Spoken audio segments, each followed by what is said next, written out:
So good evening, everyone. Welcome to everyone who's watching us live on Crowdcast. We've already got some questions in the Ask a Question area. People are very keen to understand all about Sandra's work. So welcome, Sandra. Thank you very much. Good evening, Lesley. Welcome to everybody who may watch. Yeah, they'll be watching, and we're obviously live streaming straight onto Facebook into our own private group, The Hungry Artist, and onto our Facebook page as well, the Pure Arts Group Facebook page. So anyone who's watching over there, hello, hello. You can come over here and join us. Yeah, bonsoir. Come over here. I do speak a bit of French, but we're going to stick with English. Let's not push Lesley too hard tonight.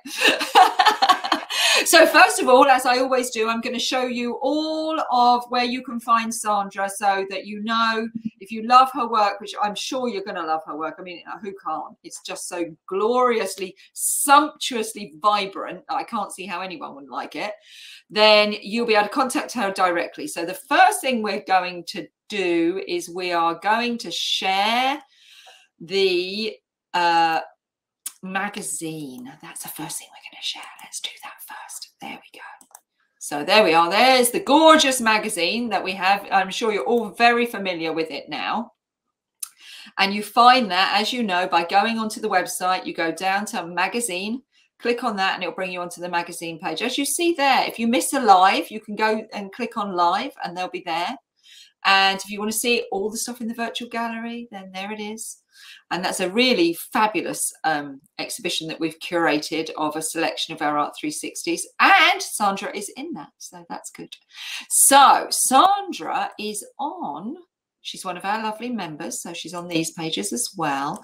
But Sandra is on page 36, which is in the colour section, very appropriately. Aren't you? You're in the colour section next to the gorgeous Hildegard. So if you want to contact Sandra, you've got her email address there, then you've got her website. I'm going to show you her website in a minute as well.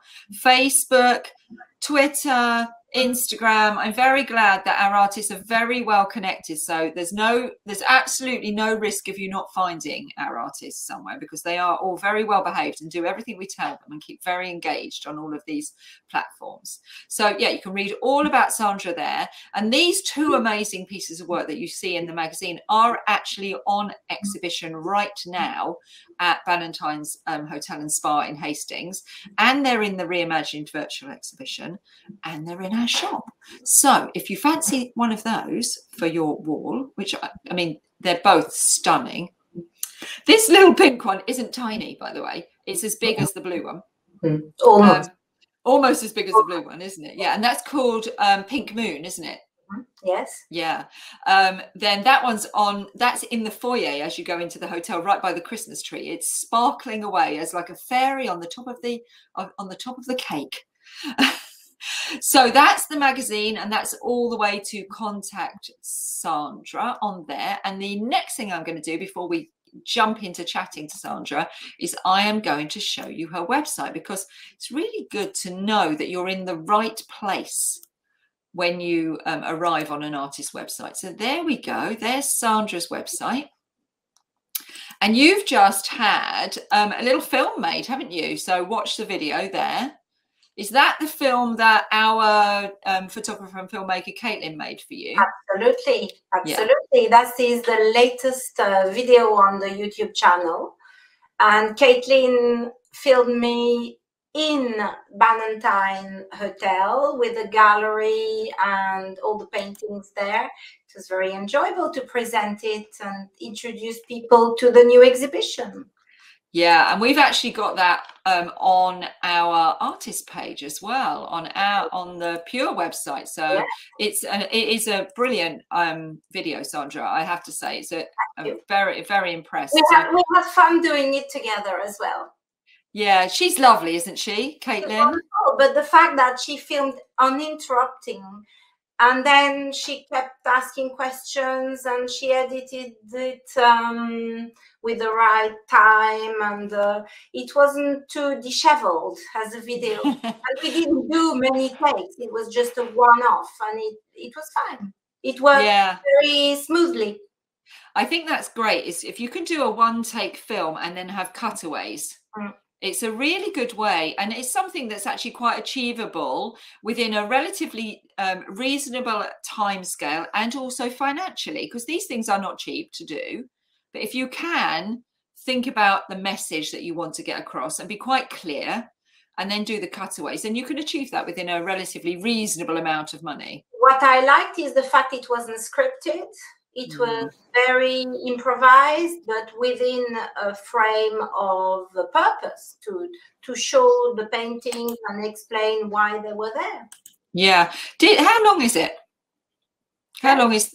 Very small. I think 2.5 minutes or 3 minutes max. I'm just thinking here. So it's here on the it's on the on the Pure Artist page. So if anyone wants to go and see it and they want to have a look at Sandra's work on Pure site, then you can watch the video here. And I'm just thinking, look at this. Yeah. There you go. We can actually watch it. Sandra Menant. Yeah. I'm a colorist, and I'm delighted to be part of the ART360 edition 3. This beautiful real exhibition is called Reimagined.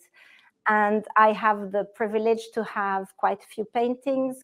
When you walk in, you have Parasol, which is framed, textured with gold leaves from the Japanese series, completely different to the moon, textured with organic effects, and that's part of my Galactic series.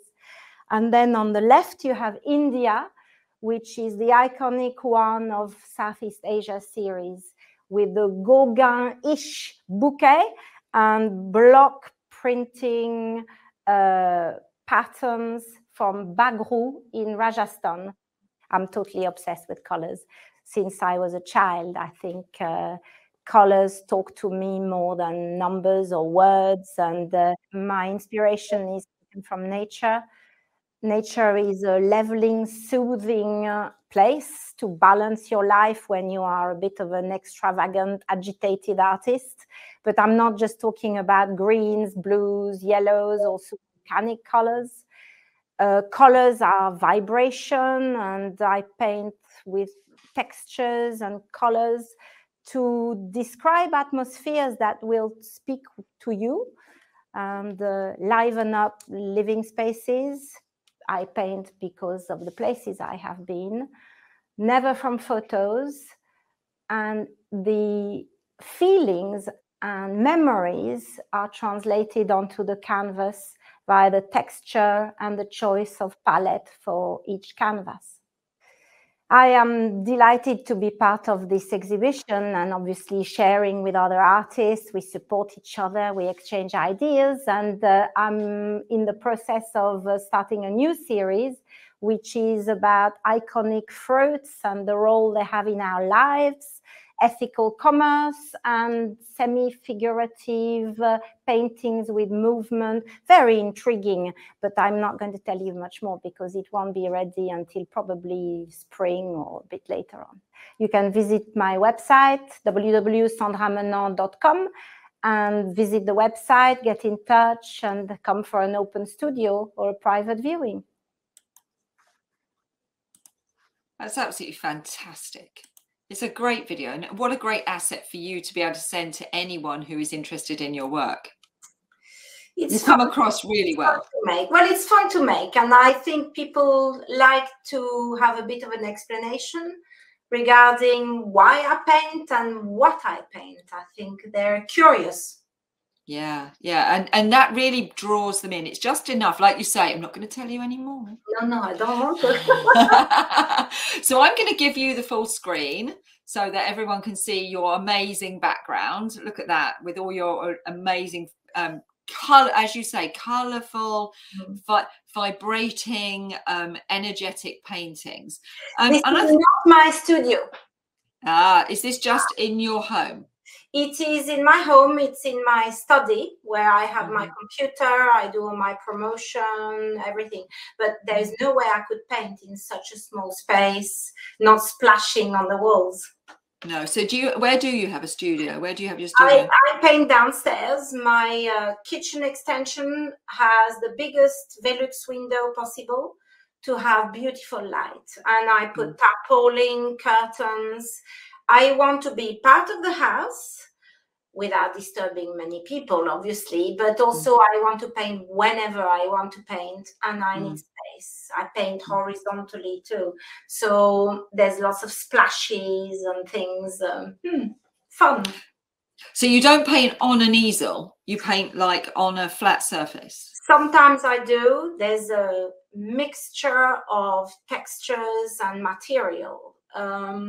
Most of the painting gets started horizontally, and then as they dry in layers, I lift them and put them on easels with different times of day and light and work at them. Mixture. Yeah. So we're going to come on to more about that, but I just thought it'd be really interesting because you started that conversation about where your studio was. What would be really interesting to know really is like, just take us right back to the beginning. Where did this all start? Because I know you have family history, don't you? I do. I don't know if it's fair to say, but I think there's a lot to do with genes being passed on from generation to generation. When I was a small girl, I was taken into museums, ceramic, textile exhibitions from a very small age, which I've done also for my son. And I think that seeped in.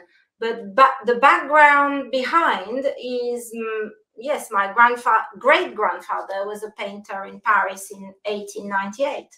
And every generation there were artistic, creative, but they couldn't live from it. Nobody can live from art. Very few people. They all had other jobs. But it was a big part of life, the appreciation of beauty and the creative juices. I love that. He was in Paris, and I've actually got I've got a picture here of your grandfather, and I'm going to have to show it to people because it is so charming. So great-grandfather, here he comes. I'm going to pull him up on the screen instead of you. Look at that. Look at that. I know. So is he smoking? He's smoking a pipe, isn't he? He looks so creative. Yes, and he's got this lavalier cravat, you know, to look really artistic. The very odd thing is when I showed my son that photo, my son is 25, and he looks very similar to him in a funny way. But it was a lovely photo to find, and it's very touching. Yeah, he looks so artistic. I mean, there's other little pictures in this vignette. Is this where he lived in this I think it's where he lived, yes. And I can't remember. I think it's him on the picture above. And there's another picture of him painting portraits. He was working, that's right. This is really interesting. He was working in Atelier Beckett, which was in the Marais. I don't know if people know that. But the Marais was a really artistic, a bit like Shoreditch and Brick Lane at the time in the 1900s. And this Atelier Beckett was, when I did some research, was actually participating in the Salon. So he was, the atelier owner was involved in the yearly exhibition of the Salon. Wow. But I don't know how well integrated he was. Was he just doing portrait? Did he have classes? I don't know. It looks like he's an amazing portrait artist, doesn't it? From that image, just from the like sideways glance. There's some romantic stuff with the photo, isn't there? Yeah. I mean, it was at that time. That's what they were. It was evocative, wasn't it? They were telling a story within the photographs. Yeah. So your great-grandfather was an artist. We don't know how far he took that. Well, he couldn't earn a living. So he became a lamp designer in a designing company, and that was feeding the bills or paying for the bills. Sorry. And my grandfather also was an artist, painting with pastels and a lot of skies, but they was carrying on working as not industrial designers, but low-key lamp creators. And then, was that still in France? Yes, in Paris. Yeah. In Paris. So they were in Paris. So did you grow up in Paris? I grew up until I was 4, and then at the age of 4, my father was headhunted, and he went to work for the Sun near Geneva on the French side. And he was working with physicists for the accelerator of the Sun. But as soon as he retired, he got his pastels out and he started painting. And I have 350 pastels in between transparent papers. And he was sharing this with me at the latest part of his life. But nowhere ever at any time did I dare to try. Oh, so not at school, you didn't try art? Well, we had art as the baccalaureate, but I was seeped in art without ever daring, I think, to do it myself. Do you think it was because it was made that kind of, it was almost untouchable? It was just so revered in your family? I think so. I think so, that there was and also I would never have dared touch that. No. And it had to have a crisis and a trauma in my life where my father died in a very long, complicated way than my mom. And I asked for a resignation from my job. I was a teacher of French and Spanish for a long time at the lycée, and nobody knew about sabbatical leaves. I gave my resignation. He said, no, you need to have a sabbatical of 6 months to recover. And the first thing I did, and this is really very mysterious, I went to some art shop, bought some canvas, bought some acrylic and all sorts of spray and liquids and stuff.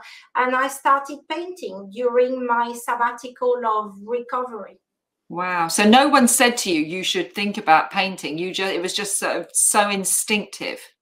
And it was a way to overcome trauma.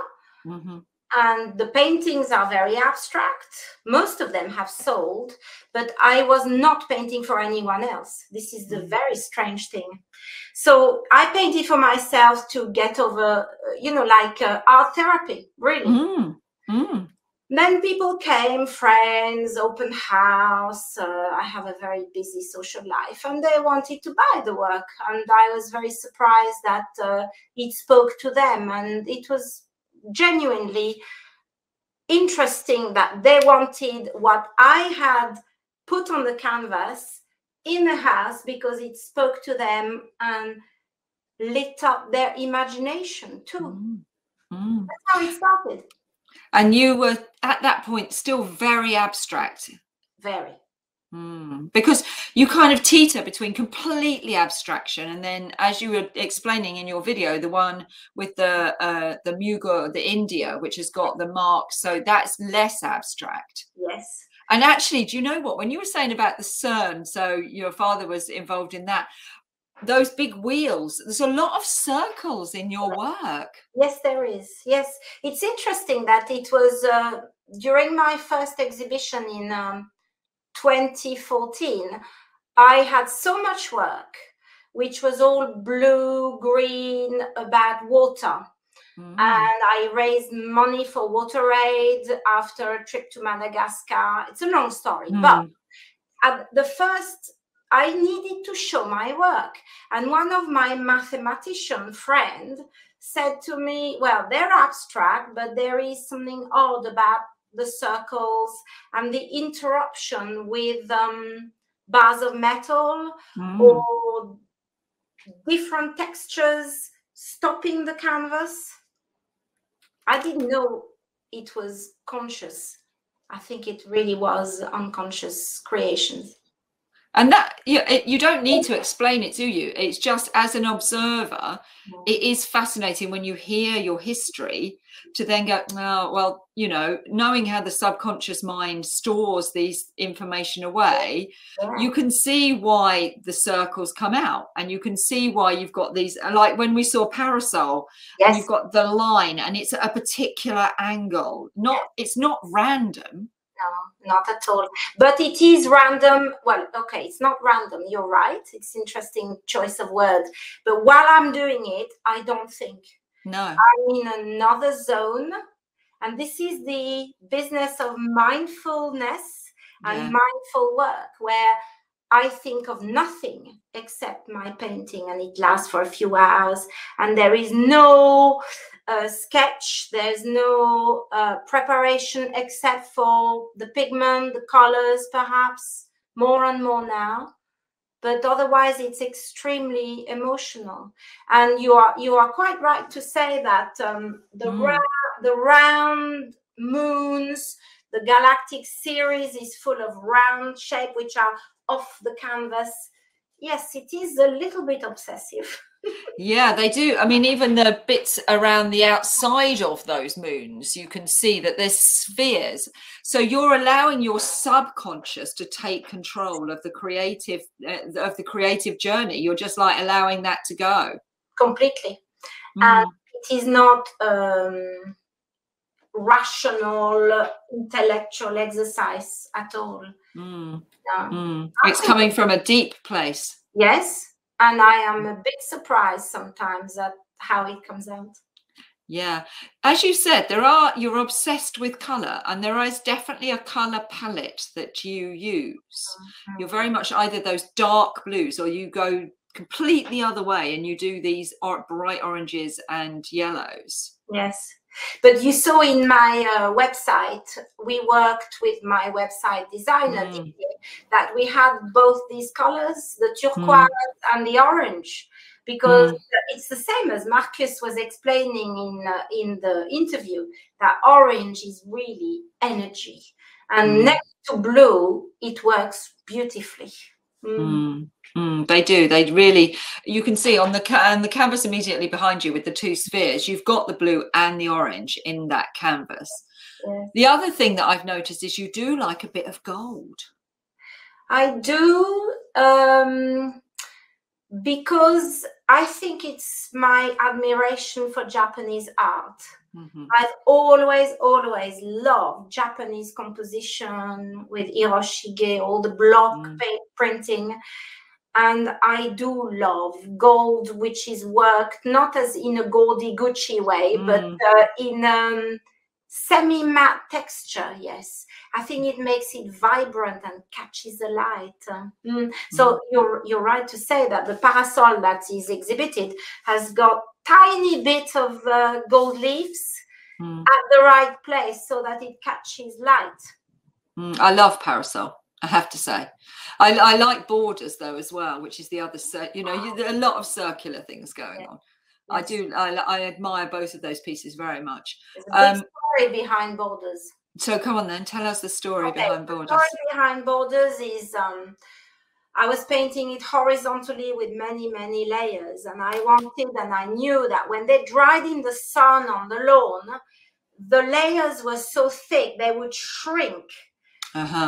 And then I took an instrument to make round shapes, and I had just come back from a long trip in Southeast Asia, and I was so fed up with borders damaging humanity, really. So I thought, this is India, this is Myanmar, and this is Thailand, and I just left them dry, and really it was like that.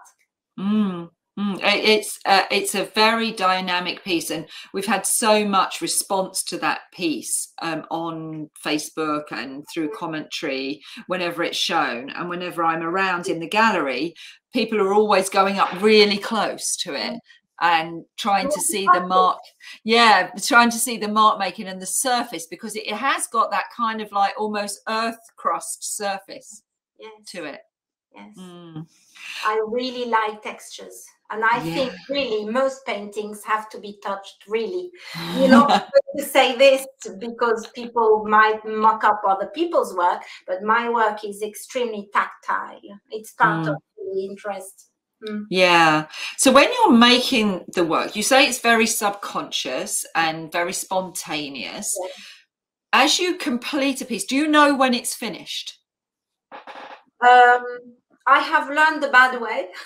And I have learned that I was doing something that looked good to me and carried on working and mocked it up completely. Then I become, I might say, fairly violent, and I wipe it off and pour stuff on it. And I think this is absolute rubbish. And I have learned that way, that one, you discover something new. And I used to paint at night, 3, 4 a.m. I would start paintings. And by the time it was 7, 8 a.m., I would pause and go to bed. Bit strange. Then you know, when you come back down, how much you need to do or not.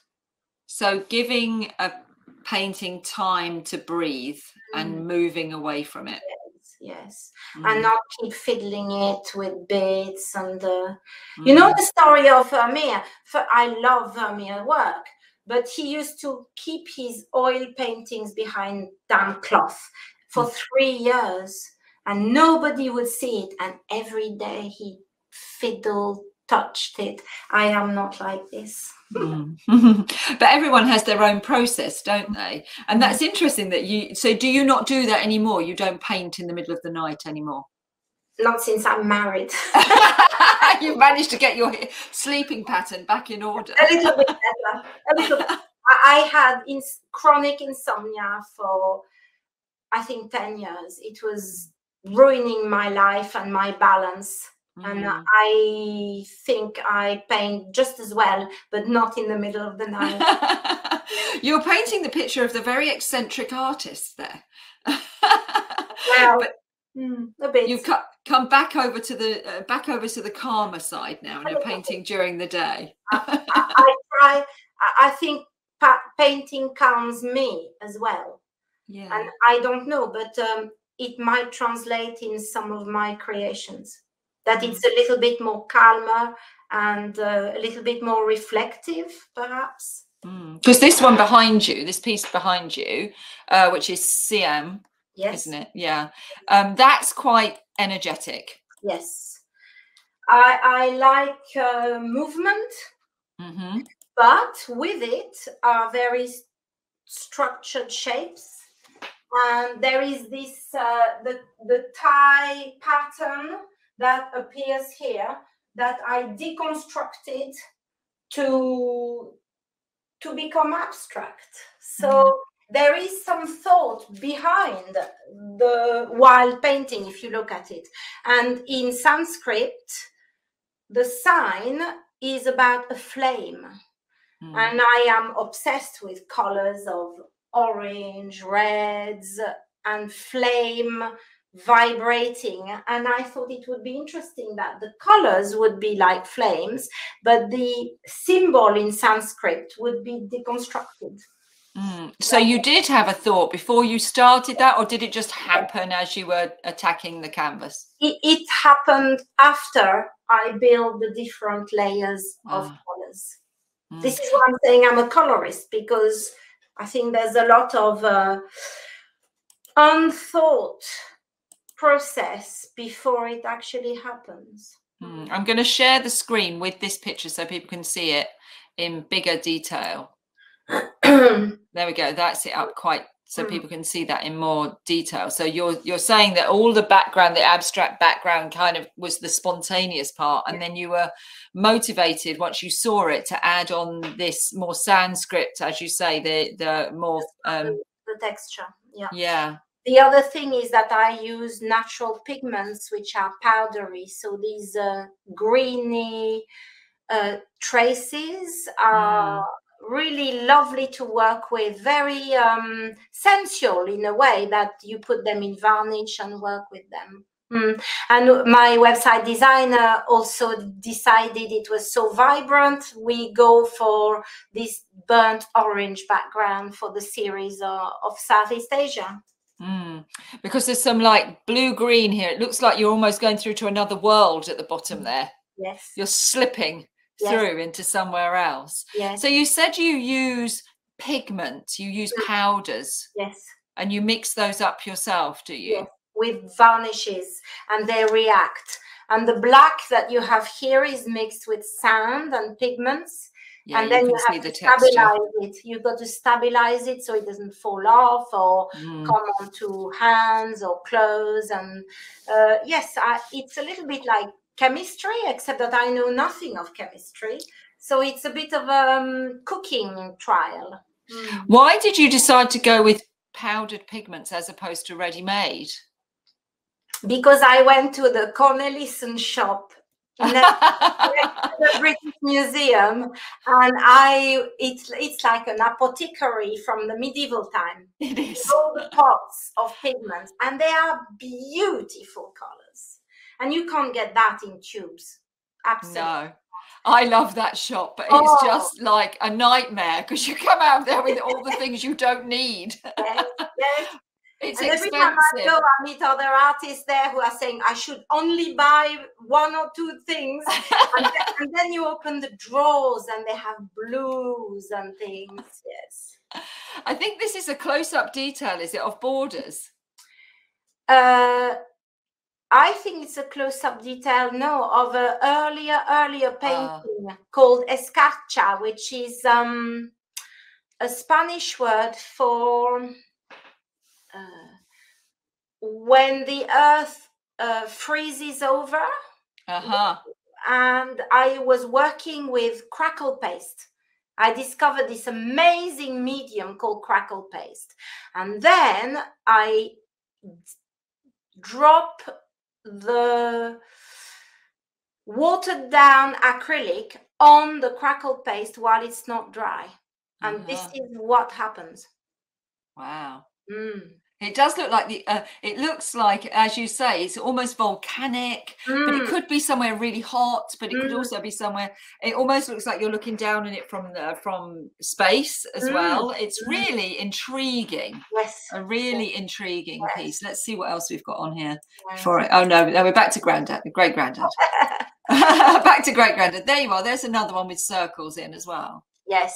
What's this piece all about? I think this is part of the Galactic series, and it was a mad galactic sky with different moons, with textures, and I was trying to do planets with perspective, and then on the background there's some swishes of movement, completely not possible with astro. I've got quite a few astrophysicist friends, because when I was at Queen Mary College in London, I was studying Spanish, and I was very friendly with all the astrophysics people. And he said to me, that could never happen, but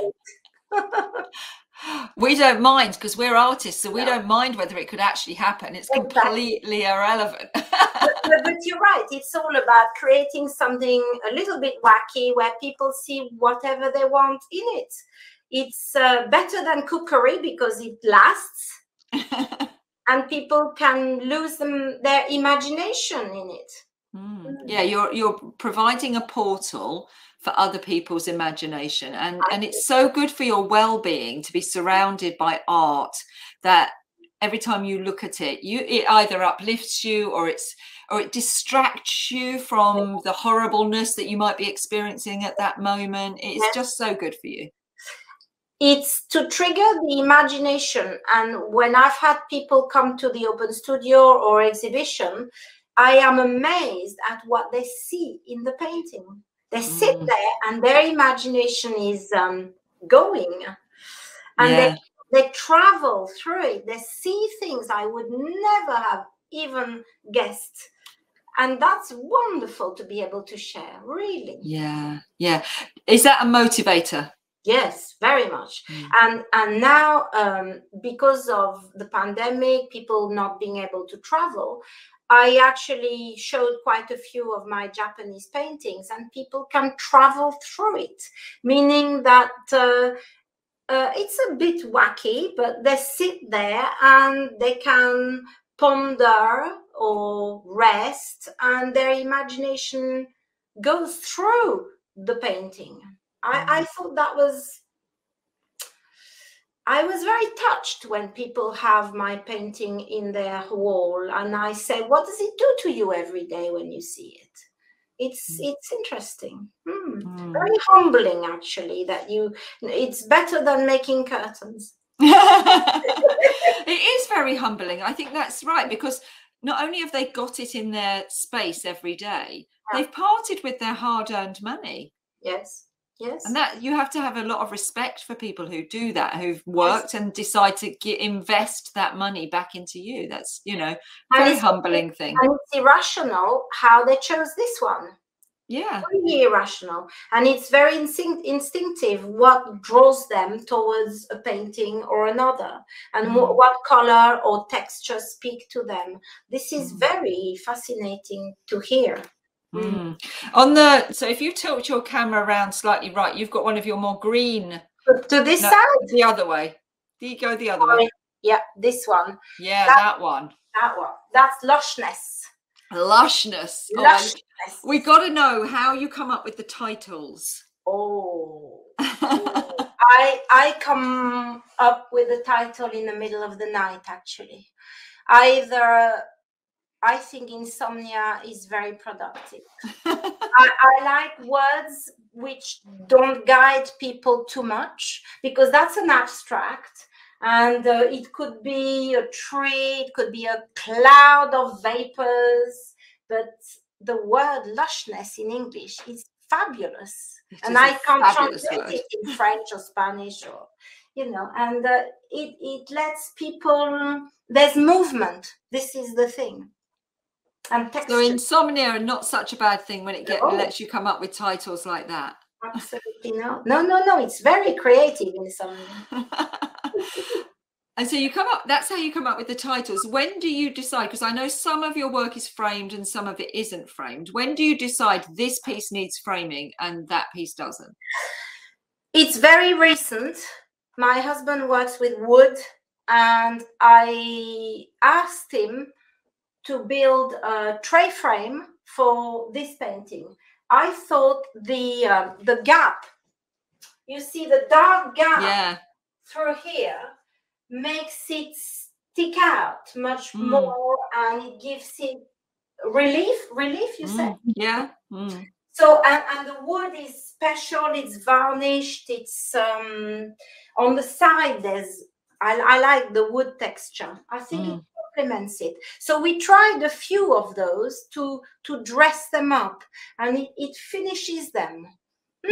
So sometimes it is important to, as you say, if it's a piece like that, actually it gives the painting an opportunity to show itself better. As you say, the shadow gap gives it an opportunity to stand up erect. But others, like this one, the other black one with the black in the background and the spheres, would not require that. No. And I always finish the sides so that when you look at it from the side, sometimes they have very striking colors. Yeah. And it looks a bit rough, and I think it suits that painting. Yeah, and I love it when artists paint like the surroundings in like bright red or bright pink. Exactly. And you put it on a white wall, and it's got a rough finish to it. You've got another example of this one with Ginkgo, Moon, and Fuji. And framed, it finishes the edges and makes it more warm, I think. It has a feeling of warmth. Difficult to explain. But the wood is a different tint, and I'm very particular with that. And you know it's very personal. It is. The frame. Yeah. Framing is very personal to the artist. I like the artist to make that decision themselves, not leave that to the client, because sometimes that is a real struggle for a client, because it is part of the aesthetic. Yes. And as we've just discussed, some paintings really benefit from it, like this one, and others don't need it and actually would be beneficial from being in its raw state. You're right. So yeah, I know I would always encourage an artist to think about the artwork in its totality and be really respectful of the work and say, this piece it needs encapsulating, or it needs to be presented in that way, or not. Or left to vanish in the wall. Yeah, or left to do its thing. Border sort of evaporates. And anyway, you can't frame borders, can you? Then it becomes a metaphysical decision. Exactly. You can't frame borders. Borders would be wrong to frame. It would be wrong. And the blue piece with the gold as well. This piece. Nagano. This is Nagano. So I am such a fan of Japan. And Nagano is a wild place in Japan where we went only a week or so walking in forests. But that's not from a photo. That's my imagination. And it's covered in sand with textures. It's a bit wacky. A landscape, but you can recognize it's a landscape. And you can recognize it has an essence of Mount Fuji and that Japanese kind of environment for sure. It's definitely telling you, it's giving you enough information. It's beautiful composition, very simple, where I think your mind floats. And those little kind of hotspots of the gold just kind of take you on like that ephemeral journey, don't they? Yes. Yeah. No, it's beautiful. Absolutely beautiful. We showed that piece at the Curlew, didn't we? Yes, yes. And it was over the fireplace. It looked absolutely stunning. I would recommend, if someone wants that piece, it's really beautiful on a really dark blue background wall with a light just coming down over the top. It looks stunning. We've got a few questions, Sandra. Okay. So Philippa, and if anyone else is watching has got questions, if they're watching on Crowdcast, if you've got questions, can you pop them in the Ask a Question area? If you're on Facebook watching us, then pop them on Facebook and myself or Sandra will go in and have a look later. So Sandra, when you paint, do you use collage elements that you partly overpaint? Interesting question. Collage. Yeah. So do you use any other, apart from paint, you did say you used a bit of sand, but anything else? I use sand, I use varnish, paste. I use white spirit dropped in inks. I never use collage. No. You mean like cut out papers? Yeah, paper and so anything that you'd stick on that isn't an art material. Yeah. Chine collé or. Never done that. No, never done. Have you ever used chine collé? No, I don't know what it is. It's like a very it's like a tissue paper. I think you would love it. And you have in the varnish? Yeah, so and then it just kind of it's something that printmakers use a lot, but actually for someone who is very much into texture, have a look at chine collé, because it's like a tissue paper and it would be great for creating texture in your kind of work, but it is a printmaker's collage tool. Have a look at that. Okay. And then she also asks, are your abstract images always based on specific images? So flowers, temples, or do you have an imaginary landscape that you flesh out in colour? Well, I think we've kind of answered that, haven't we? Because you are. This is called Anchorage. It's on my website in the Japanese section. This one here, I'm sorry, it's very difficult to swivel it even further. Don't turn me off like you did earlier. No, I'm not touching. This is a totally imagined landscape with a bay, with a firework display in the evening, and figures walking away. That is totally imagined. No photos, nothing. But very Japanese in composition. And very textured. So the Japan, is that something that you're pursuing now? I still do Japanese things on and off. I'm obsessed with Japan. What are you working on now then? I am working on a new series about fruits I like fruits, their beauty, but I don't want to start doing real fruits. I want semi-abstract fruits with textures which have changed the world, like tomatoes. You know, imported from South America. Don't forget, I used to teach Spanish for a long time, and I'm a great fan of Latin America. And I think when tomatoes arrived in Europe, it changed the world. It's a strange thing to say. I'm intrigued. I can't wait to see what this is going to be like. Yeah. So I am doing semi-figurative work with fruits that change the world. And then there's going to be an abstract version with just the colors and the textures. And I quite like this challenge of and the story behind. Yeah, me too. I can't wait. So I'm hoping that we'll see some of this then. May or June. It will be finished around May, but I don't have enough time continuously without interruption to carry on building it. So January is perfect because it's a dull month. It's dark and it's blocked completely from any social thing, anything, and it's painting month. So January is painting month. Absolutely. Oh, okay. And my head is full of it.